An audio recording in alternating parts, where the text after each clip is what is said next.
What's up, YouTube? I'm King Shanks, and this is Droid's Finest, and I am back with Shadowrun Dragonfall alternate endings time. But first, I wanted to show you guys this, because I figured this out. I figured out how to get into the room with all the bombs. So, bloop, previous, bloop, leave. So, what I want is this. Add it to my inventory, blah, blah, blah. So now I have that. I think I remember the password to here. I'm not sure. I think it's 1247. Yeah, it is. Use this. 1247. Override, blah, blah, blah. Good for me. So yeah, anyways, we've already seen this. I know the equipment in here.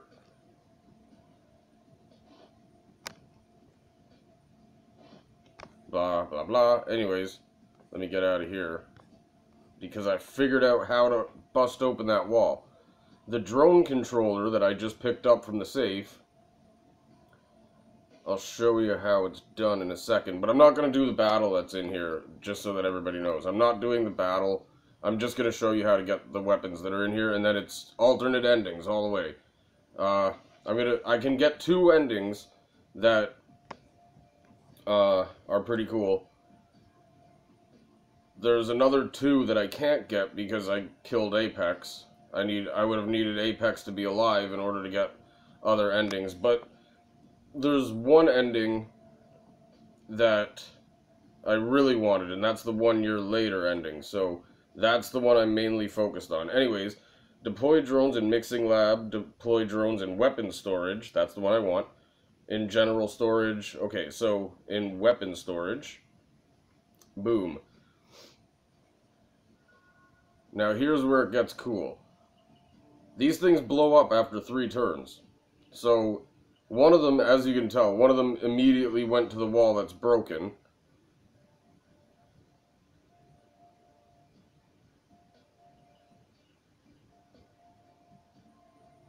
So if I just end my turns, end my turn, please. Ugh. I just need to end my turn 3 times. It'll blow up and it'll destroy that wall. If it would just not freeze. So 2 more. Boop. 1 more. And I'll show you what's in there. There's nothing too great. I mean, there's a semi-automatic gun, a pistol, and some grenades, and a fire magic. Blah, blah, blah. The drones are dead. Blah, blah. Blah, blah, blah, blah, blah, blah, blah. Blah, blah, blah. I'm not going to read it, because there's no point. But I will show you what's in there anyways, just so you guys know. So that's how you do it. I figured that out when I had to come back to try to get the other ending. So that's a grenade. That's another grenade. Leave it. Confirm. Pick this one up. That's another flashbang or whatever. Leave it. Confirm. Here's the weapons. Blah, blah, blah. I think this is the submachine gun, yeah. Leave it. Boom. I guess I could send it to my inventory, but I don't need it, so leave this item. Okay. And then up here is a magic that I don't have. Anyways, that's what I wanted to show you about that part. So right now I'm going to pause. I'm going to reload so that I can get one of the other endings. So yeah, just give me a moment here. What's up? We're back. So this time, we're going to go talk to Volclair, but this time I'm going to agree with him. Let's go. I don't know what to expect, but we'll find out.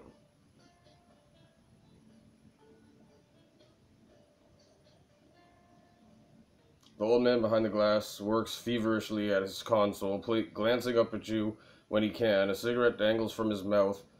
It's bluish smoke curling around his head. An overflowing ashtray sits on the lab table in front of him. I don't know why I'm reading all of this again, but I will. Okay. The years have not been kind, but his features are instantly recognizable despite his age. He still has a strong chin and high cheekbones that you remember from Greenwinter's DVD. This is Adrian Vauclair. As you approach, he stops what he is doing, a look of intense irritation on his face. He clears his throat, and a harsh rasping sound emerges from the loudspeaker next to the glass. Ugh, out of breath. I just ran upstairs really quickly. Well, it was loading, so yeah. So you're the Shadowrunners Audrin warned me about. I assume that you left a trail of corpses in your wake. You must be Dr. Vauclair, which is what I'm going to say. I'm not going to read all of them. I'm just going to read what my answers are going to be, okay? That way I can save a little bit of time. That's right. He scowls. I don't know why you insist on interfering with my work, but I assure you that's over now. He reaches down, flips a switch. You hear a loud thud and a click behind you as the door locks shut. You'll find the blast door behind you is sealed, and that the laboratory you occupy is fully secured. An important precaution, we keep our test subjects in there, and they are far more dangerous than you. He takes a drag on his cigarette. I won't permit you to cause further harm, Shadowrunner. You will remain trapped where you are for your own good. Break the glass. Break the glass between you and Vauclair. The hell I will. You launch yourself at the window, your shoulder slamming into the hard surface with a heavy thud. Despite your best efforts, the window doesn't budge.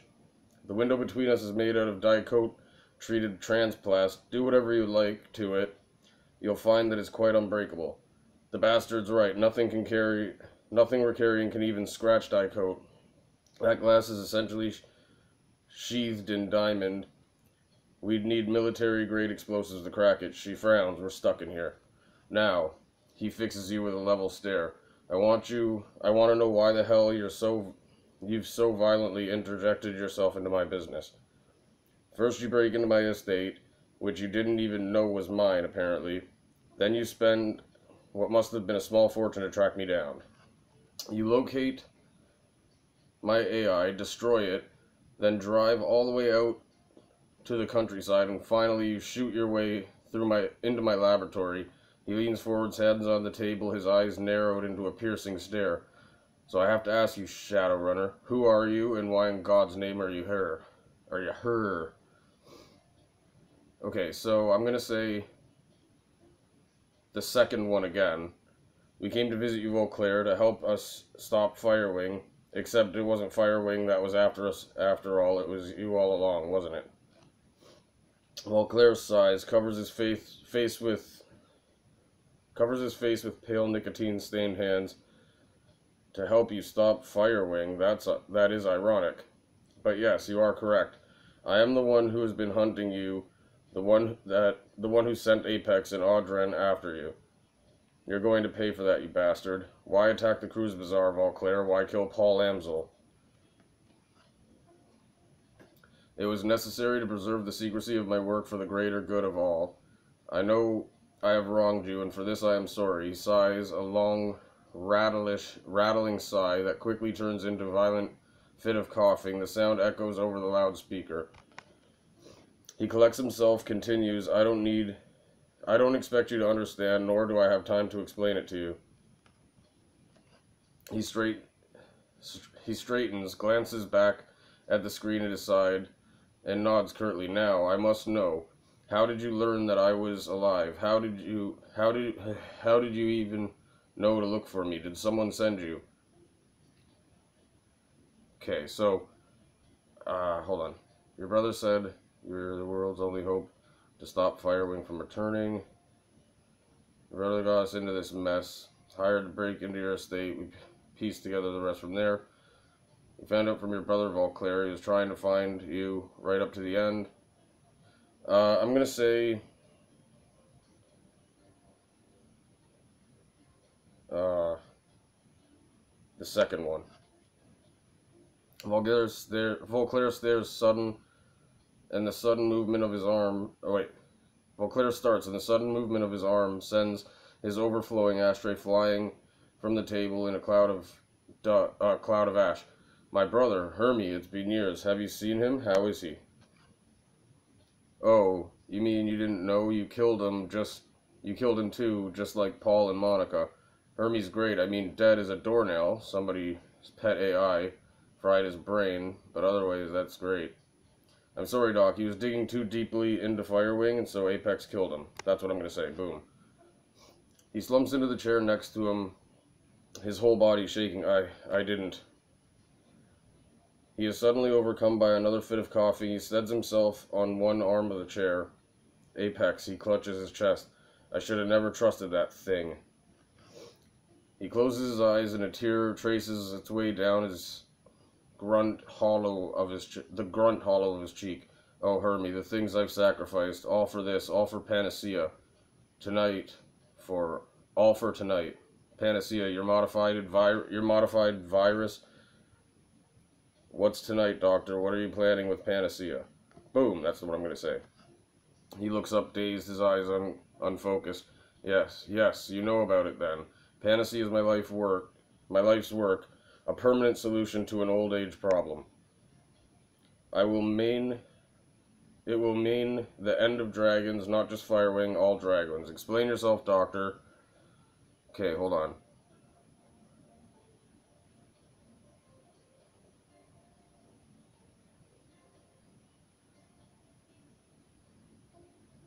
And I'm sure you have your reasons, I just don't care what's happening tonight.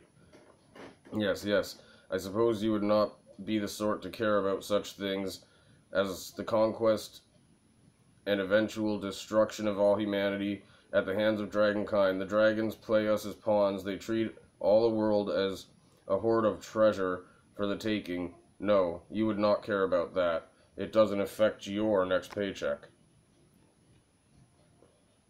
You want to know what happens tonight that badly? What your friends died for? What Hermie died for? Fine. While Claire turns his attention back to the computer, stubbing out a cigarette, he grabs a fresh one from the pack and lights it. Tonight I will release my Panacea to the world, and how absurd that the instrument of dragonkind's destruction. He presses a button on the terminal, and a large observation window at the far end of the room, blah blah blah. Will be carried out by Firewing himself, or herself. Through the glass you see the prostrate form of a dragon far below, an enormous set of shackles behind it, and a maze of tubes snakes into its body. The tubes connect to a cruel-looking apparatus that is being mounted to the wall. Son of a bitch, look at that. He found her alive in the socks after all. Tonight, the Firewing will fly again. Infected with Panacea, she will slowly be destroyed from within. But before that happens, she will provide a catalyst of global transmission of the virus. Catalyst? What catalyst? As if spurred on by the sight of the dragon below, he begins typing furiously at his terminal. Firewing will carry the agent of its dormant state. Any metahumans exposed will become carriers, will spread the disease to other dragons. The carriers will be infected with Panacea as well, but will not harm them. To non-dragons, it's a nuisance, nothing more. When a critical mass of carriers is achieved, my Panacea will become unstoppable. It will spread across the globe in a relentless tide. However, if it does not reach the critical mass, it will fizzle out. It'll fizzle, die out, and become inert. Hence the need for a ground zero flashpoint mass infection event. He looks to the ceiling, mumbling to himself. I'm sorry, Hermie. I know you loved your flux state, but that doesn't matter now. It must be Berlin. Hold on, what exactly are you going to do to Berlin? Wait, no, the first one. Hang on a second, you're going to sick Firewing on Berlin. He continues his work, filled with a feverish energy. To save the world, yes. For Panacea to work, Berlin must burn, a sacrifice for the greater good. Firewing will breathe her infected fire upon Berlin. Thousands will die, and through the destruction the virus will take to the air. A critical mass of Berlin's metahuman population will be exposed, but no one will even think to quarantine the city until it's too late. The flux state lacks any centralized authority. Corporations will evacuate their own will evacuate their own. Thousands will flee the city infected. He mutters, his voice growing more detached. Oh yes, Hermie, Berlin is the perfect flashpoint. It was supposed to happen tonight, but this little intervention of yours leaves us no choice, so let us see.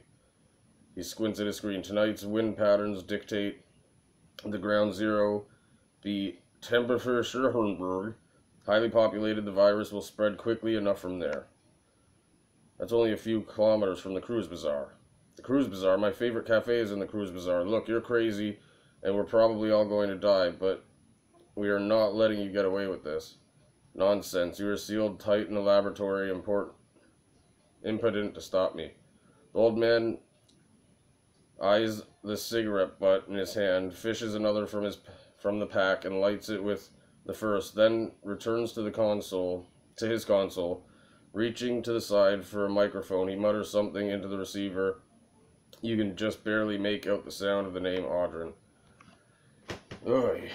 It's a lot of reading, and a lot of it's the same, but I'm just changing stuff. You'll see. Anyways, when he turns to address you again, his voice is level, the shaking in his hands seems to have subsided. Security will be here soon, and they will take care of you. Do not worry, you will not be harmed. The sacrifice that I'm making tonight is a necessary evil. It cannot be helped, but so long as you remain confined, I see no reason to kill you. Okay, so this, I believe, is where I can change it. You don't burn a city. How are you going to get Firewing to go along with your plan? I hate to say it, Doctor, but I think I agree with you. Ah, that's the one. I agree with you. He pauses. Oh? And tell me, why the sudden change of heart? Okay, so this is all stuff that I haven't read then, so I will read all the options I have. I agree with everything that you said about the dragons, what they're doing, and why they need to be stopped. If you got room for me to join your organization, I want in. I don't want to see Berlin burn, but that's what it'll take to save the rest of the world. Then I think, but if that's what it'll take to save the rest of the world, then I think you should do it. I won't try to stop you. Your plan has merit. I think it'll work, so I say go for it. I won't get in the way. I'm going to say the second one. Boom. Huh? Interesting. I am skeptical, of course, but interesting nonetheless.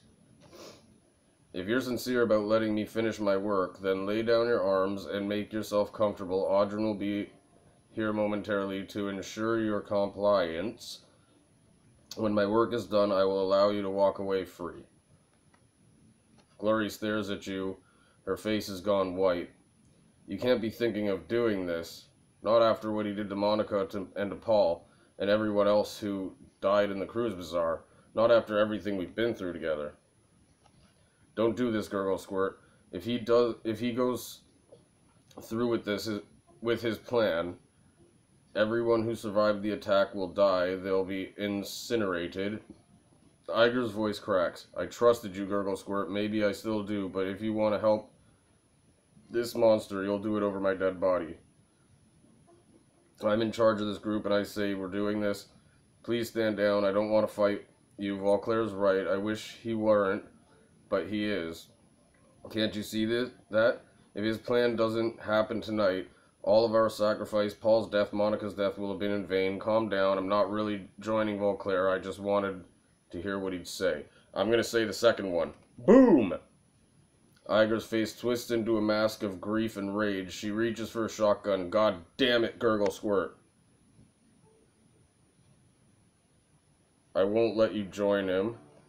Oh man, I gotta kill my whole team. But that's gonna happen in the next episode. Oh, Blitz has nothing wise-ass to say? I have to keep the Cruise Bazaar safe. Oh man. I have to kill my whole team. That ain't good. Okay, so this is kind of like the dick move, I guess. Straight up dick move. Alright, anyways, I'm gonna let them finish doing whatever they're doing, and then I'll end my episode, and then we'll continue in the next one. Man, so the next episode I'm gonna be killing my whole team. Good for me. Good for me. Anyways, stay tuned, and I'll see you soon. Peace!